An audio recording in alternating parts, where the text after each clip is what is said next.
Less than half an hour later at the bus loop, two giant, feminine hands covered my eyes, blocking out the world. Goos who? A long, weary exhale just made me deflate and slump my shoulders. With the exception of Wednesday's magnificent cry fest, this was how Janet greeted me after school. Hi, I mumbled half-heartedly. Up, around, and over, and I was back on her hip. How was he today? She sniffed. Wow, you're sweaty. Someone's getting a bath as soon as we get home. Both clicked her tongue. He was a handful, she said. I think it might be a full moon or something. All the kids were acting up today. Ivy moaned and said something in Yamatoan. A tap on the head from her mommy was enough to silence her. Janet caught on quickly enough. Wow. Even Ivy misbehaved. Ivy hung her head in shame like she was being carted off to the stocks, and a mob of angry villagers were tossing rotten fruit at her head. Stoically, Mrs. Zoj explained. She did. My daughter is learning the cost of being naughty. No dessert tonight. I actually craned my neck so that I could properly glare down at her. That was why she'd been so upset. That's what had her breaking down into tears. Dessert? Really? Playground time and dessert. My rebellion had failed due to playground time and dessert. Both and Janet went on without me. Though he is using his parky more, so that's good. He's learning to self-soothe and placate an oral fixation. Shit. I let the pacifier drop out of my mouth. All that hiding guilty smirks all day had had an effect on me, and of course the typical Amazon response was to attribute it to something they preferred. Ah, Janet said, picking up on it right away. You shouldn't have said anything about it. Now you know he's going to go out of his way to avoid using it again. The two teachers shared a knowing laugh at my expense. Sad part was that they were right. Back in Janet's arms at the bus loop, I sulked reliving the relatively lax punishment. So close to some kind of victory, moral or otherwise, and yet so far away. Story of my week. Story of my life. It might have been his babysitter, Janet said. She's a good friend, but a real softie at heart. I think someone might have gotten the wrong idea about what grown-ups will let him get away with. More knowing tittering at my expense. Both removed her glasses and rubbed her eyes, showing the first signs of wear and tear. Babysitter, she yawned. Why a sitter? I had a meeting to go to. Both's yawn came out low and loud. A meeting? What kind of me? She stopped her yawn. Oh. She placed her glasses back on her face. You know you don't have to get a sitter for those. You can bring him along. Yeah, Janet said. I know now. Next time. Next time. There was that somewhat lazy, somewhat awkward pause that so often happened between good friends who didn't know how to end a conversation. My frustration and anger settled into a tiny bit of sadness, thinking that I should have been a part of that instead of a prop on Janet's side. Welp. Yep, both echoed the sentiment. Gotta do that paperwork and lesson planning so that we can get the weekend started. Same here, Janet agreed. Have a good weekend. You too. Both started walking away. She paused long enough to wave at me. Bye, Clark. See you Monday. Her voice lilted up to a quirky squeak. I openly rolled my eyes. That only made her cackle. Let's go, baby, Janet murmured to me, shouldering her purse. I cocked my head and stared at her opposite shoulder. That was new. Why would she have her purse if we were just going back to her classroom? Where are we going? I asked. My question went ignored. Zoj saw something, too. Ms. Grange, she asked. Where are you going? Your classroom is that way. Gotta stop by the front, Janet tried to say nonchalantly. Tried, but failed. Her voice had acquired a certain nervousness to it that I just couldn't quite put my finger on.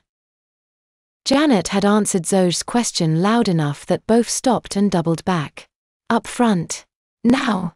Are you sure? Now both sounded concerned. When both sounded worried, it was time to either celebrate or worry too. Given the circumstances, I chose option B. Yeah, I'm sure, Janet said. I was completely lost, and it was becoming unnerving. Both pursed her lips together and squared her shoulders like a soldier psyching themselves up for battle. Want us to come with? No, Janet shook her head. I've got this. Thanks. Okay. What were they so concerned about? I had no idea. I'd been cut off completely from their communication. Amazons now talked over me when they were unconcerned and hid from me what they were really bothered about. Good thing I didn't have to wait long. Like a recurring nightmare, the events of Monday afternoon started repeating themselves. I gripped into Janet's shoulder, hooking my fingers into her bra strap beneath her shirt while she opened the door to the front office and practically glided in. Rainforest was directly across from us and talking on the phone.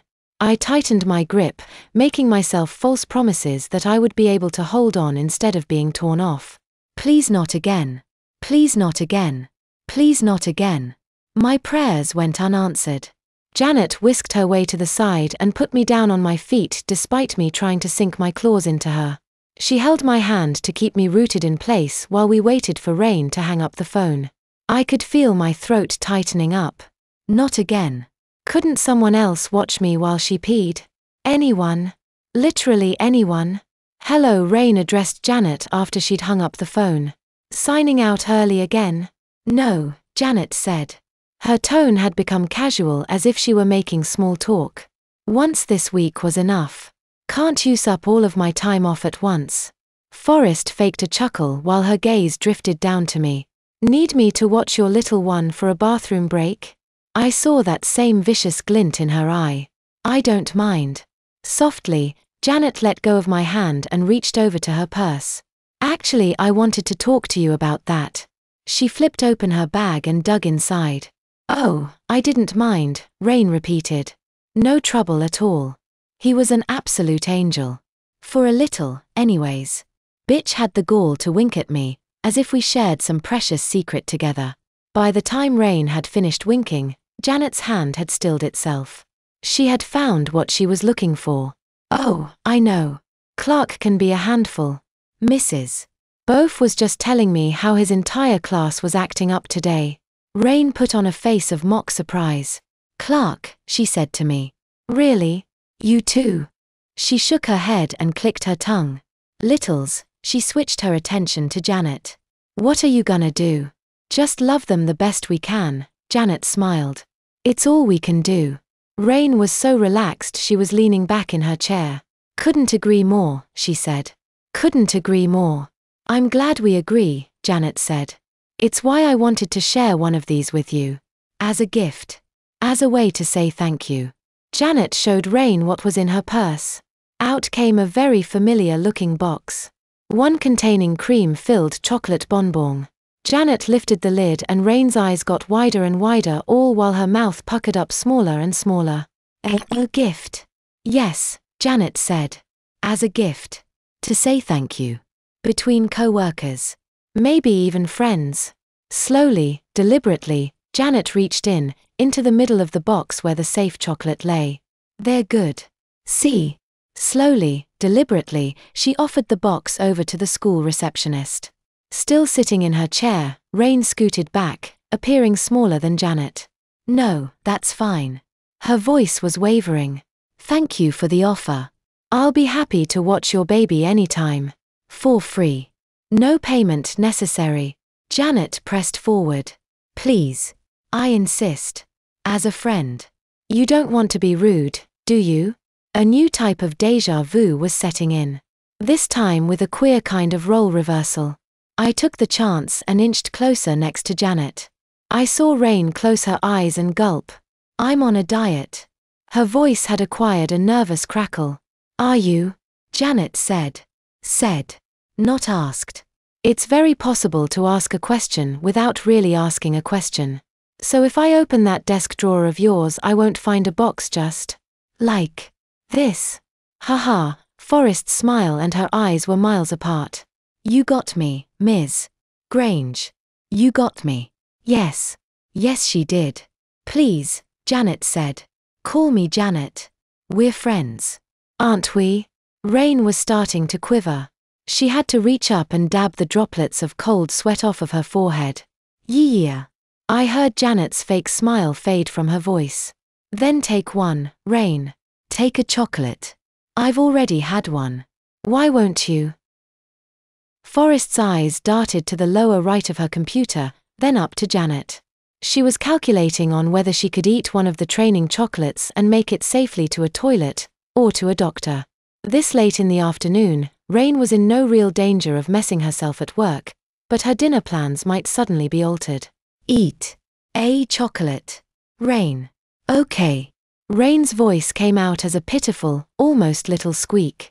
She reached in, grabbed a chocolate and stuffed it into her mouth. Her eyes slammed shut and remained. Her mouth worked and scrunched up, knowing that not only was she eating poison, but not even one that her spice-loving palate liked the taste of. She swallowed and her eyes fluttered open in pleasant surprise. Chili flakes. She licked her teeth. A surprise bark of a laugh tumbled out of her. Not a training chocolate. Not a training chocolate, Janet echoed, simply. Then she leaned over and in a soft, monotone whisper she said, "This time." The color from Rain's face started to drain. "If you ever give food to my baby boy ever again, if you so much as talk to him without my permission, that will be a real training chocolate you eat." If I hadn't inched in previously, I wouldn't have heard the threat. Rain was now rearing back in her chair with nowhere to go. I don't care if you're Brolish's pet," Janet hissed. "You mess with him, you mess with me and I'm crazier than you'll ever be. Do you understand?" Janet stood high and spoke up. "Do you understand?" I'm sorry." Rain blurted out. She put her hands up like she was afraid she was going to be physically assaulted. Her voice was loud and rang out, implicitly calling for help. No one came. The health clinic had already been shut down, no parents or co-workers were present, and Brolish's office was too far away. Janet had either been lucky or had chosen her moment perfectly. Janet calmly backed up and put me back on her hip. The lids to her eyes lowered halfway, like a lioness contemptuously viewing a mouse. "I don't care." Then we left. "Where are the other chocolates?" I asked once Janet whisked me out of the front office back towards her classroom. "Down the garbage disposal."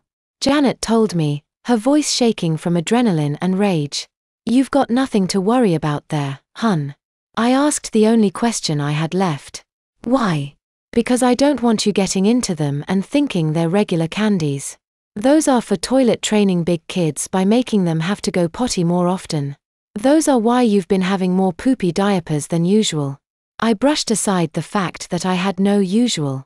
"No," I said, pulling back and twisting so I could look her in the eye. "Not that." "Why?" She knew what I was really talking about. She had to have known me better than that. Janet came to a stop just outside the door to her classroom and looked me directly in the eye. "Because sometimes me saying I'm sorry just isn't enough." Wow. Didn't see that coming. Neither the action before it nor the answer. Atypical?